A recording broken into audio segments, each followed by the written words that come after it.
Good afternoon, everybody. Good afternoon. My name is Keisha, and I am the host and the visionary for the Sisterhood Collaboration, which is known as a place of healing. Revive, restore, renew is what the Lord has called us to do. And on today, we're talking about the money mindset in the wilderness. I have here with me Miss Stephanie, who is the CEO of Simply Noble Services.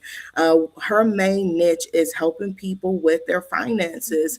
And this is very crucial in life, not just in the body of Christ, but in life when it comes to our finances. And so when the Lord gave me this topic, I was really excited about it, but then I thought it was really funny because he had me to tie it in with the children of Israel when they were in the wilderness. And when we talk about that topic, which is the book of Numbers, when they were in the wilderness, one of the main things is that through that process, they complained a lot, right? And the Lord was providing for them, but because He wasn't providing for them the way that they thought He should, they began to complain, which means all in all that they rejected God. They rejected the way that He decided to do things. And this topic right when we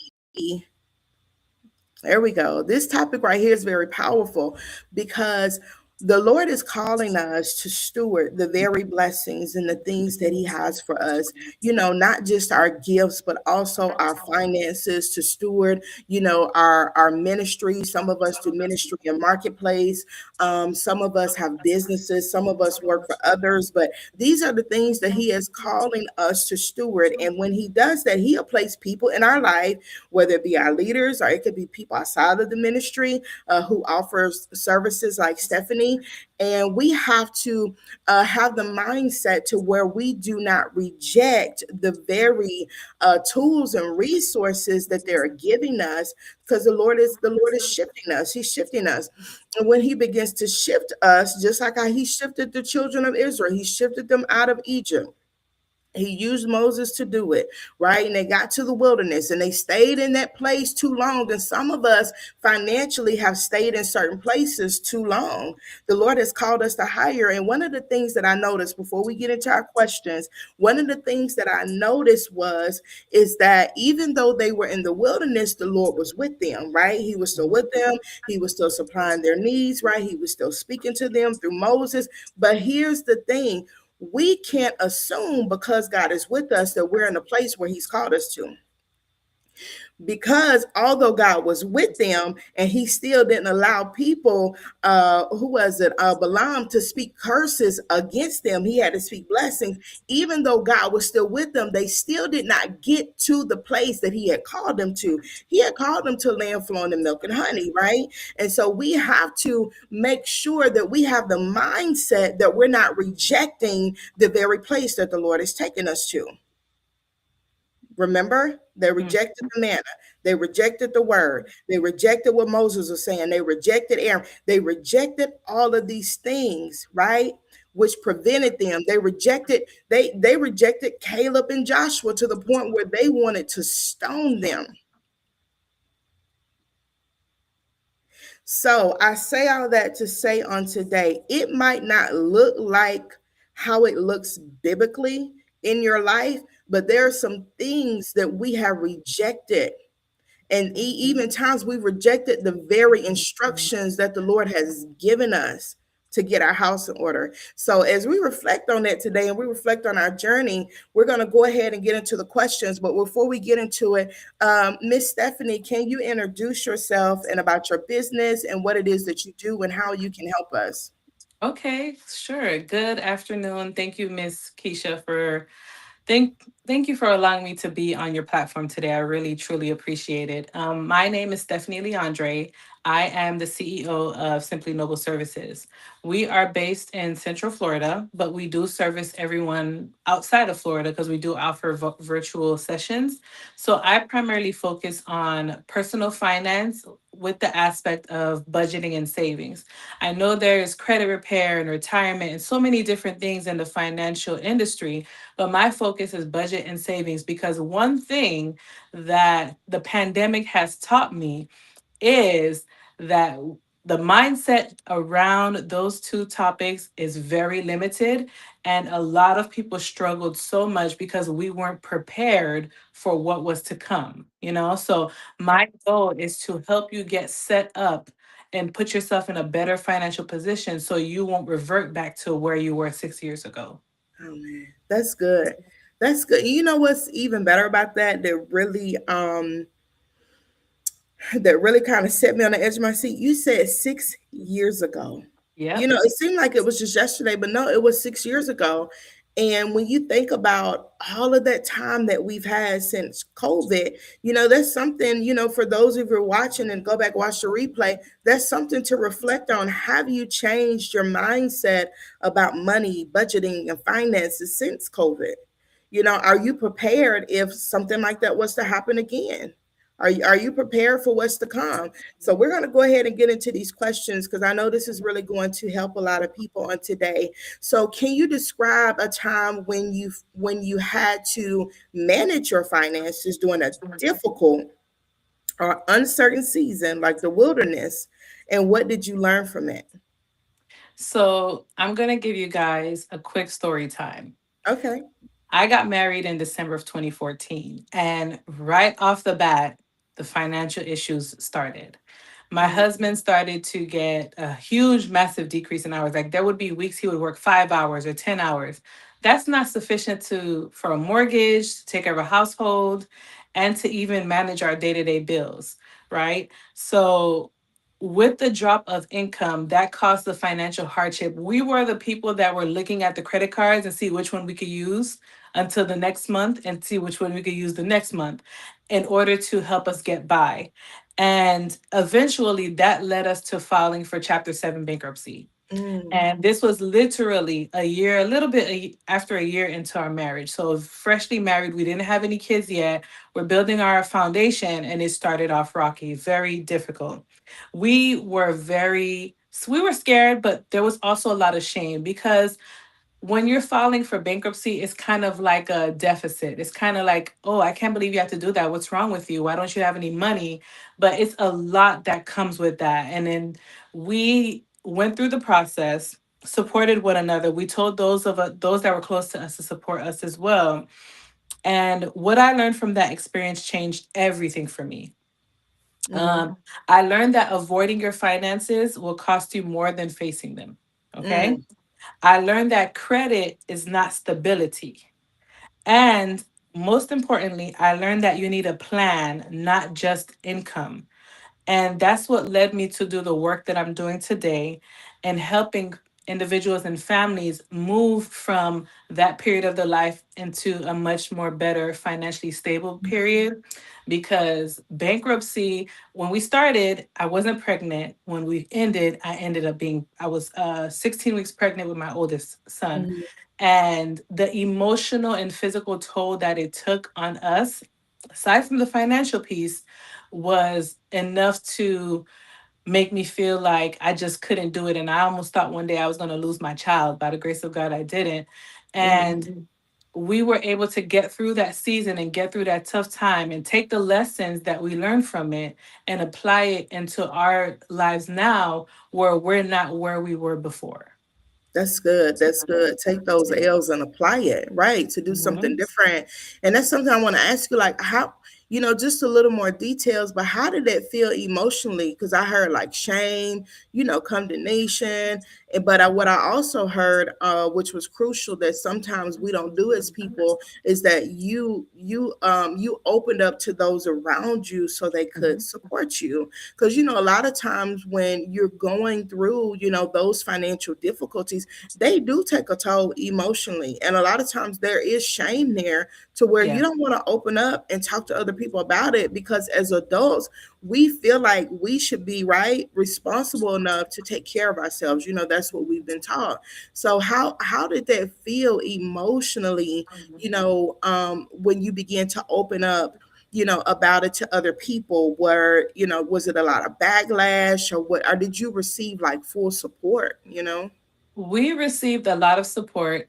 Here's the thing, you have to be careful who you speak to. It's not Hmm. everyone that is in your circle that can handle certain things or can support you in ways that you need support. So we were very specific on who we spoke to, and basically didn't feel as much judgment as we thought that we would feel. Hmm. And we also found out there were other people that had did the same thing and they just never said anything about it. Hmm. So it kind of gave us a sense of peace knowing that, we're not failures, we're not just we shouldn't be as ashamed as we were initially, because we literally just walked into the lawyer's office just to ask questions and we walked out with a contract signed, Hmm. because it made sense at Hmm. that time due to where we were financially. So Yeah. we got a lot of support, and as time went on, and people would come and ask me for advice, hence the reason why I decided to offer the service that I offer. And I was able to give them some advice to help steer them from having to apply for bankruptcy themselves. Right. Isn't it amazing how Mhm. when we go through things in life, that the Lord actually uses that as a tool or as a setup to catapult us to help others? Like Yes. that's that's a beautiful thing. Like although you guys went through it and you experienced that, now you're in a position to where you can help other people who are going through those same issues. So one of the other things that I really want to touch bases on is when resources feel limited, how do you decide what to prioritize financially? And so before you answer that, I just want to give people a little bit of insight. I used to assist people with their insurance and Medicare. So I'm a fully licensed agent. I kind of moved over a little bit towards risk management because that's where I feel like my passion is. But when I used to help people with their Medicare, one of the things that really motivated me with helping seniors was is that they're on a fixed income, right? Like their income is fixed. Like even though gas goes up and food goes up and all these different things go up, like they're on a fixed income. What they get, Mhm. with their social security is what they get, right? And so one of the things that really motivated me when I started helping people with their Medicare, with their prescriptions and helping them with like state resources to get their medications paid, was that I would meet people who would have to decide between getting their medications, like if they were diabetic or they have hypertension or whatever the case may be, they would have to decide between that and like paying their light bill or what type of grocery they can get. And even to the extent where some were having to, I'm not even going to name what it is, but eat foods that like we wouldn't even think about having to eat. Like, and I think people forget that part. Like when we're out here working, you're not just working to pay bills for now, but you should be saving for retirement, because although even if you are eligible for social security, it's not enough. It's not enough to, it's not enough to the point where, where it's going to take care of everything like what we thought or what we've been taught. And maybe some people do know this and they don't know this, whatever the case may be. But what is a good way for people to prioritize themselves financially when those resources are limited?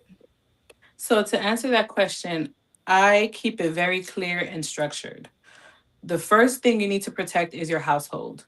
So your housing, your food, your utilities, anything that is tied to helping keeping you and whoever depends on you alive, that always comes first, right? And second, make sure that you still put something towards savings, even if it's small, because whenever you wait for the right time to save, that means that it's already the wrong time, because by the time that you need it, it's already too late. Um, Third, I focus on what moves me forward. Could it be paying down debt? Could it be investing in my future or building a system that makes life easier? Everything else is secondary to those three things, because you have to be willing to adjust your lifestyle to match your season. And I'm going to elaborate this on a little bit, because a lot of people have told me, well, Stephanie, I don't even make enough to take care of my household. I still rely on credit cards, or I'm borrowing, robbing Peter to pay Paul, and so on. And the thing is, when you don't have a clear vision of what's incoming and what's going Mm, out, Of course, you're going to say you don't make enough to take care of your household or take care of your immediate needs. You need to, everything that is coming out needs to have a reason. There's a number for every single line item. There's a number for your mortgage or rent. Same thing for electric and and other utilities and so on. I always tell people, list out your four walls. What are your four walls? Your foundation is your home. You build your four walls. That's your food, your utilities. If you own a car, gas, um, insurance, a part of your four walls. Then you start building your roof. What's your roof? Your debt, your subscriptions, and anything else outside of your immediate needs.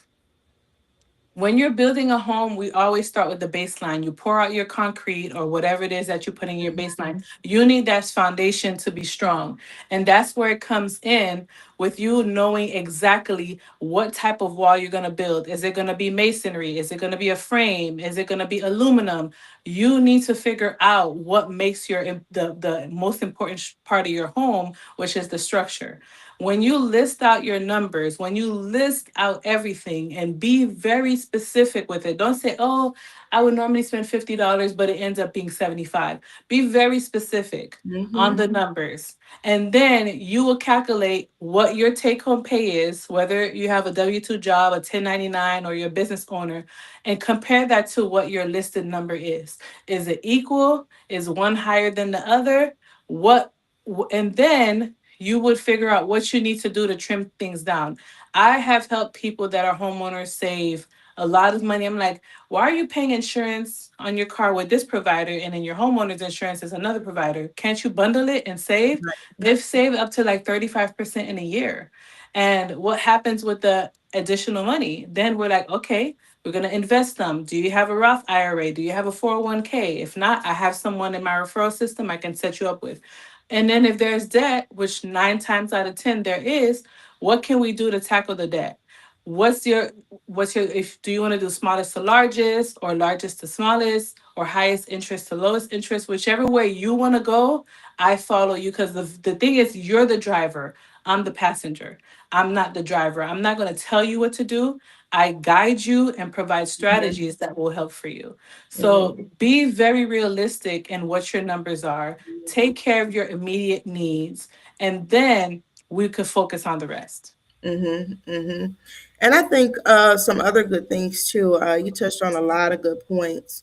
One of the main things that I have seen and even I have experienced when I went through my finances, I start cutting out a lot of those subscriptions because a lot of times we think, oh, it's just $10 here, 15.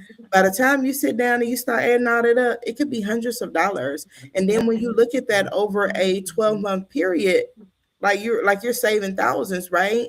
Even with just eating out, and a lot of it too has to do with preparation. A lot of times we eat out because we didn't prepare the food for the day or for that week or whatever the case may be. And look, when the Lord started talking to me about cutting down on stuff, I went and invested in a crock pot, and I was like, look. Hallelujah. Listen, Look, we and can I put have a this. story about that too with I crock pots. am like, we could put this in at the beginning, Mhm. working from home. I could put this in, hey, at the beginning of the day on my lunch break. I can take a look at it. It's done. Dinner for the night. And small little steps like that. I think sometimes we overlook those things, but small little steps like that can start helping you save. Have money, more money in your savings, or like you said, you can invest in a Roth IRA, 401k. You got all these different things that you can invest to. Money market accounts where you can multiple your money instead of just letting it sit there. But yeah, go ahead. I love to hear the story about your crock pot. So I had a client that I had a session with last year, a young girl, and we were looking at her state. And when I look at your statements, I don't look at just your bank statements. You got to give me the credit cards too, because some people are not spending much on their debit cards, but the whole spending is the Amazon credit cards, the Capital Ones, and everything. We look at it all, and she calculated that she spent $1,500 on these food ordering apps, the DoorDashes, the Ubers, the Grubhubs, but only had set aside $500 for groceries. So I said, you spent $1,500 on the food apps or 500 on groceries. There is an imbalance there. And when I asked her, what was the reason behind that, and it was her and her son, she said, I just don't have time. And then by the time we're hungry, I'm like, okay, let me just go ahead and order something right quick and have it delivered. And I'm like, you wait till you're hungry to decide that you need food. You don't prepare in advance. So I said, let me do this. Let's do this. We're going to reduce the $1,500 to 500. Then that leaves you $1,000. We're gonna add $250 to the $50 grocery, $500 grocery budget, make it $750. With the remainder, we're gonna throw it at your debt. And she said to me, well, Stephanie, I don't have time to cook. You're going to get a crock pot, a pressure cooker, something. And Yeah. I said, you will find quick 15 to 30-minute meals that you can just put it in the crock pot. It takes care of it for you, and you don't have to worry about it again. Invest in a good one. You could, get one at Walmart, Target, wherever. And she did that and told me that when she cooks, she'll cook every other day because she Mhm. makes sure she cooks enough for the next day for like lunch or dinner for the next day. And that has saved her so much money that she was able to pay off from the time that we spoke till last month, I believe, over $6,000 in credit card debt. Wow. My other family that I'm working with now, they've paid close to $10,000 since working with me in Yes. May in credit card debt. If you apply the strategies that I Mhm. sit and work with you with, you will be successful. If you do not apply it, or if you do something Right. else, or if you decide that you're on such a fixed income, but you want to go take a vacation and you come back and you can't pay your rent and you want to call me, don't call me because, first of all, I'm not going to give you no rent money. Secondly, I told you, I gave you the advice, you went against it, and now you're in problems, and I can't really help you out of it, Right. Right. Right. So, And I think that's, and it's so funny that the Lord tied us into the wilderness season. One of the things when I was studying it the other day, I said, Lord, I said, they rejected God, right? And what, the instructions and what he was telling them to do. And, they rejected it. And I said, but when you think about it, and this is where we have to be too, I said, not once did they ever say, Lord, touch, help my mindset to receive what it is that you want me to do, right? Help my unbelief, right? That and that's where we have to shift when the Lord is shifting our mindset with money, because money is a servant. We don't serve money. Money is here to serve us. When the Lord is shifting our mindset with money, we have to be honest with God. yeah. Be honest with him. Let them know you haven't been a good steward. Let them know that I don't really know where to start or where to begin, and ask him to place people in your life like Stephanie or those he calls you to help you. But also when he places you there, don't reject the instructions, but ask the Lord to shift your mind to receive what it is that he is doing, so we don't miss what it is that he wants to place in our hands. And so what beliefs about money were challenged or changed during your wilderness season? So one major belief that I had to break was making more money would solve everything. Because usually that's the mindset that we have. Man, if I just had a couple extra thousand or hundreds of thousands of dollars, I'll be set. But that's not true, because without discipline and a plan, more money just creates bigger problems. When you think about the people that win the lottery, on average, within the first 10 years, they're broke. Because Wow. why? They didn't have a plan on how to manage their money or what to do with their money, right? And I also had to let go of the belief that I had to figure everything out on my own. I had to be open to guidance and support. Going back to the last question, as I mentioned, when I share strategies and put things in place to help you, because everything is streamlined based on what your needs are, and you don't take that guidance and you don't take that support seriously, and you go ahead and go against it, you know, what happens after that is because of the outcome is due to you. And another big shift was separating my self-worth from my financial situation. A That's good. lot of times we carry silent shame around money that keeps us in that stuck position. Hmm. Hmm. That's good. And one of the things the Lord was showing me that a lot of times the way that we spend money is tied to our emotional bondage too. Mhm.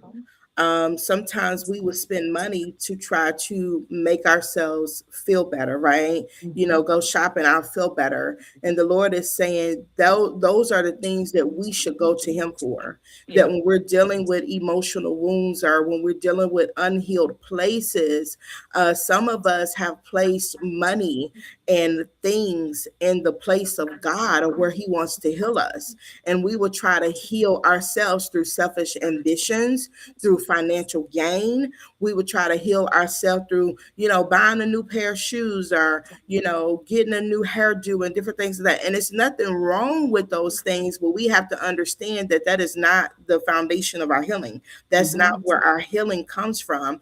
And over time, it puts us in positions of where people become financially strained, right? And then he even showed me that sometimes our money decisions and how we steward it is tied to covetousness.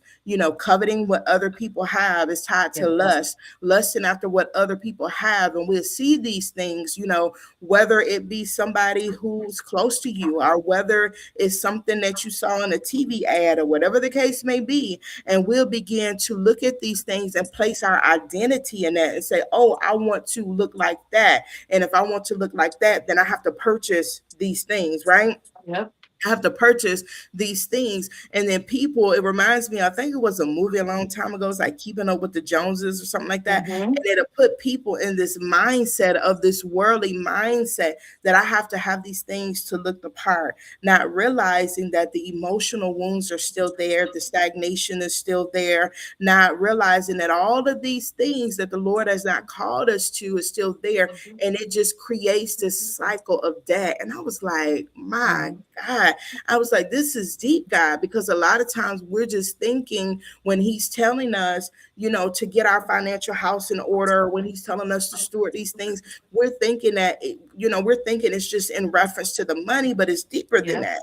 It's deeper than that. It's in reference to your identity. It's in reference to your emotional wounds. It's in reference to how you look at yourself, how you see yourself, right? And a lot Right. of times, how we see ourselves is how we manage the things that the Lord has given us. And I said, my God, I said, this right here is very deep. And so, how do you Mhm. balance meeting immediate needs when investing in your future during tough times?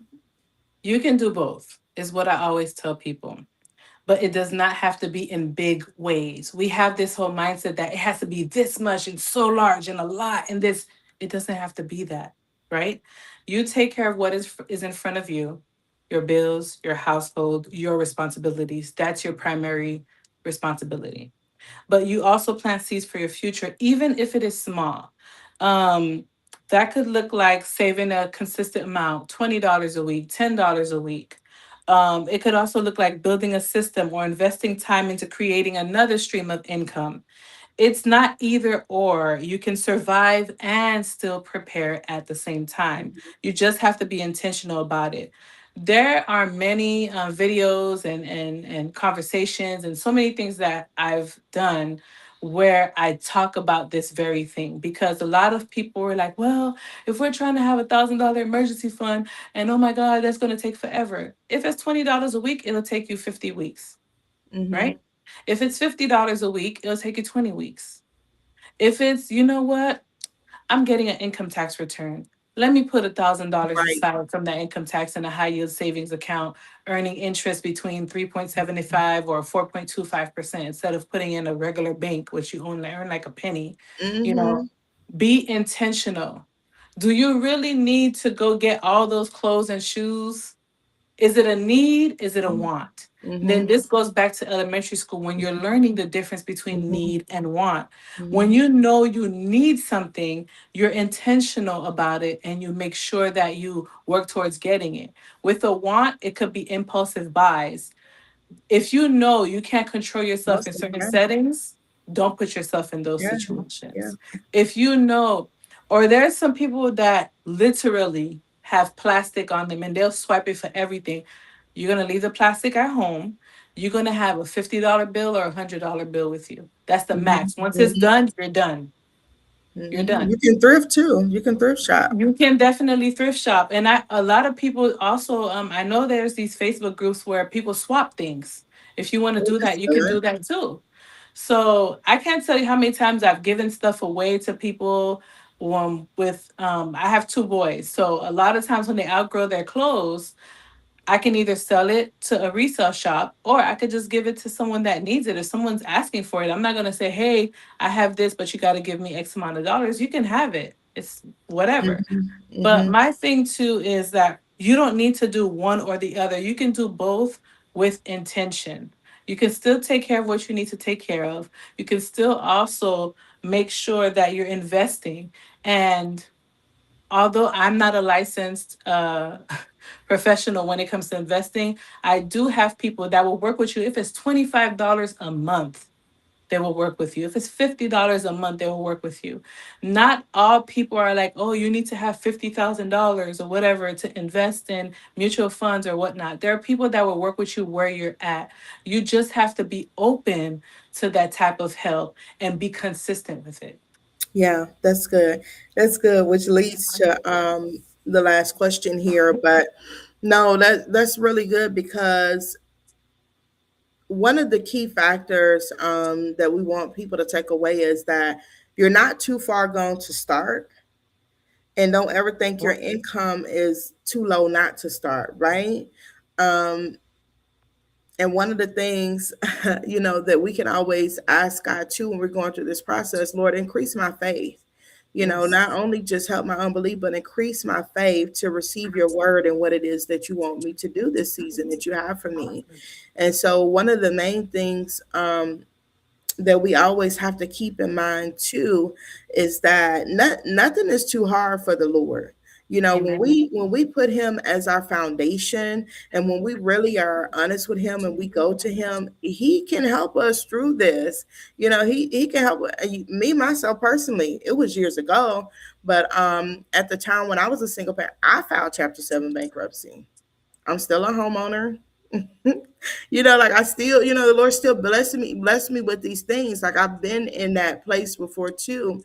And at the time, there was a little bit shame, condemnation, but at the time it was some relief too, because it was a lot. So don't ever think that you're in a position to where you can't use these tools that are out here and start fresh and start over. Yes. And so one of the things that I do want to talk about is what habits or disciplines helped you stay consistent financially when things were unstable. Because even though we know that these are things that we need to do physically, we do know too spiritually that when we try to get our house in order and steward the things the Lord has blessed us with, that sometimes it does come with some spiritual warfare, right? Mhm. And things are starting to look like they're going left when we're trying to go right. And it's like, okay, God, I'm trying to do what you told me to do, but it's looking like the opposite. So when things like that come into play, what are some habits and discipline to help you stay consistent?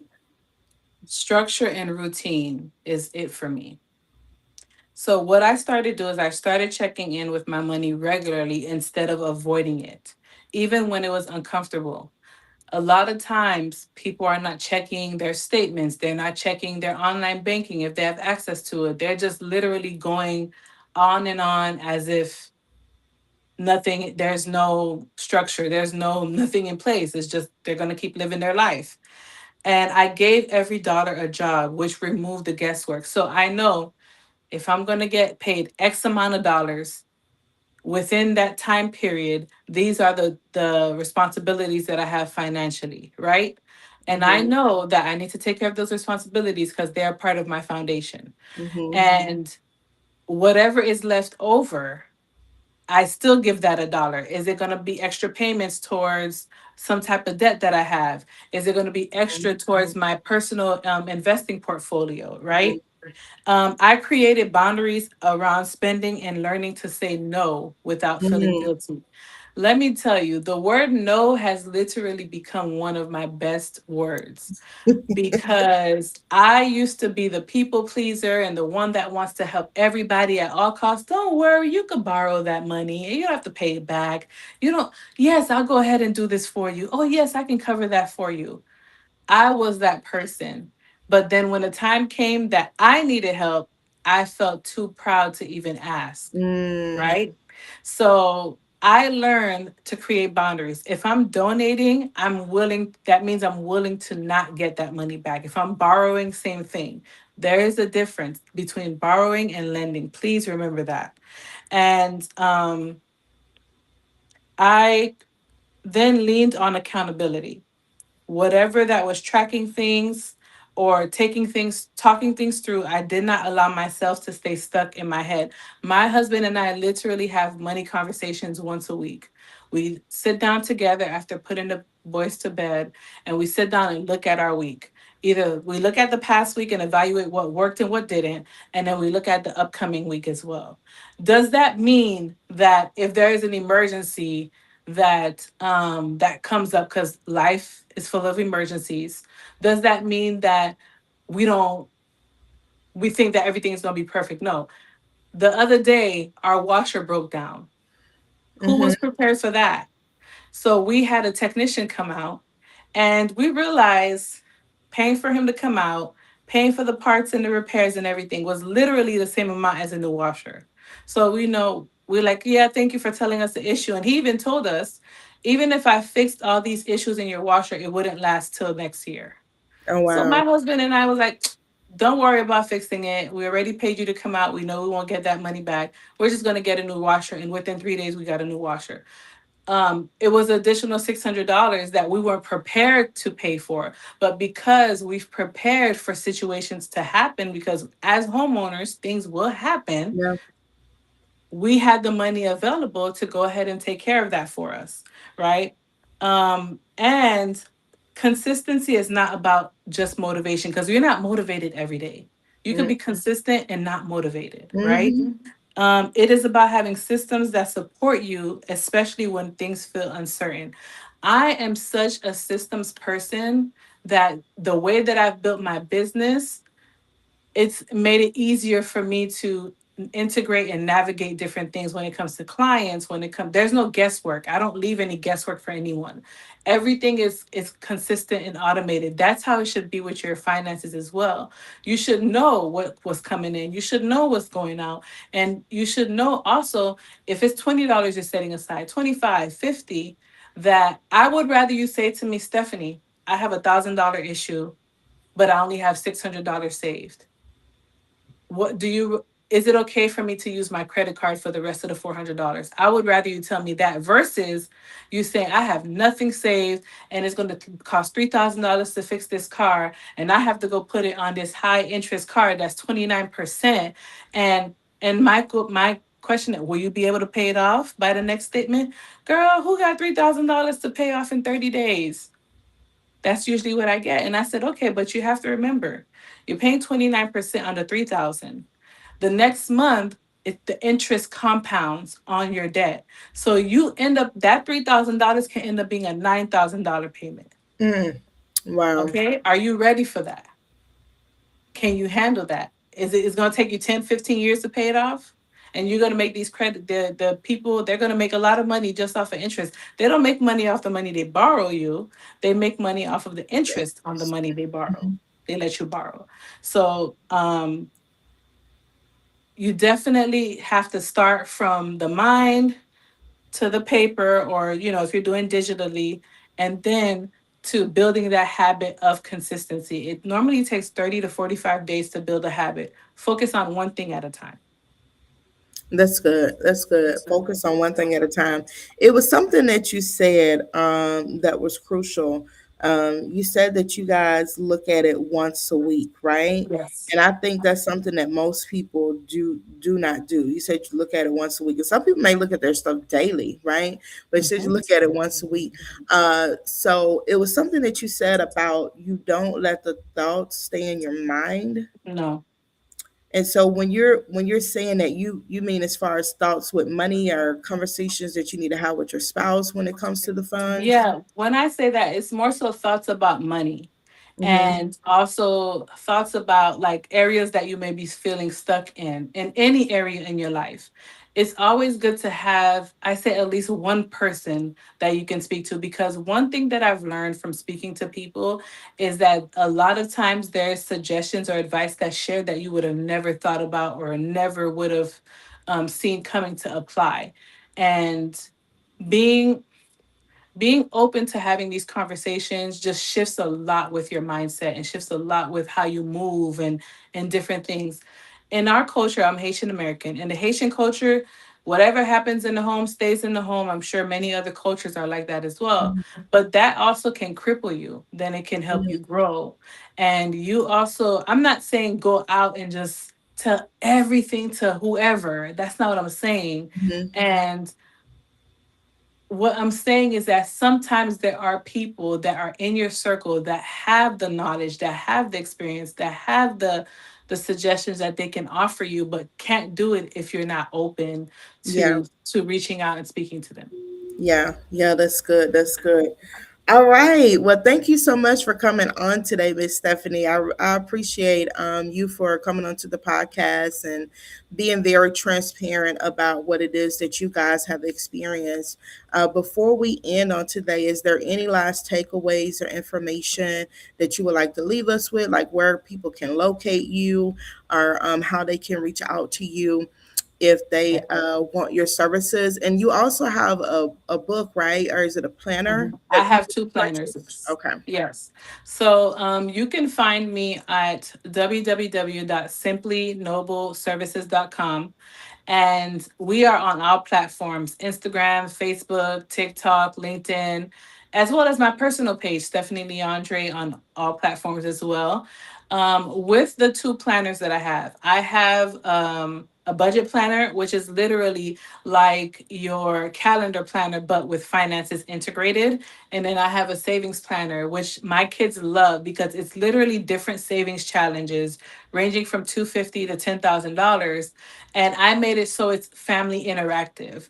So the kids would love to color in my kids use a color pencil to color in the numbers. If we put $5 or $10 or $20, and we have this. Let me grab it right quick. Okay, go ahead. So I have many of these little boxes. You can get Oh, them on okay. Amazon. Let me put it like this so you can see it better. And this is one of them. There's a few others. We're trying to take a cruise next year because we did one last year, and I told them we'll do it every 2 years. Every time we put money in, they could shade it in because you could shade in the numbers. With my planner, it's the same thing. The planner itself, you can shade the numbers. And then when you see that you're near your goal or you completed the Hmm. goal, you accomplished something, it makes you feel so much better. Hmm. And you're just one step closer instead of five Yeah, steps behind. yeah, So my thing for my last few words is start where you are. Don't feel like you have to have a certain level or you have to have a certain amount or be at a certain area. Start where you are. Do it yourself.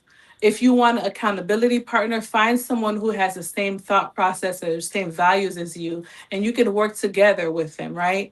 Not everyone's going to be where you at, and that's okay. But start where you are. If you're going to start small, start small. I'd rather you start small than not start at all. right, right. And that's good. Measuring the results. A lot of times we don't measure the results, so we don't realize the type of progress that we've made. So how she had that jar or that frame, or what is it called? That box. It's a little box. That's measuring the results. And a lot of times, if you know that it's time for a change, but you don't have that circle or that space or those around, reach out to Stephanie. so she can help you to get started. Sometimes we need that push to catapult us to the next level. And these are the resources and the people that the Lord has placed around us and even in this community to help us to get to the next place that He has for us. That even in the wilderness season, even though the Lord is still speaking, He's speaking to us, and it's time to take that next step and in our destiny and the place that He has called us to. And a lot of that looks like stewarding not only just our finances, but stewarding the blessings and the gifts that He has called us to. And a lot of it, again, as I said earlier, is tied to emotional wounds, it's tied to our identity. And the Word of God tells us that money answereth all things. So that is my takeaway for today. I thank you for everybody who came on, those who will come and watch the replay. Again, this is Keisha with the Sisterhood Collaboration, which is known as A Place of Healing. We also have an upcoming retreat that is July the 23rd through the 26th. If you would like more information about that, please reach out to me. Thank you guys for coming on again, and you guys have a good Saturday. Thank you.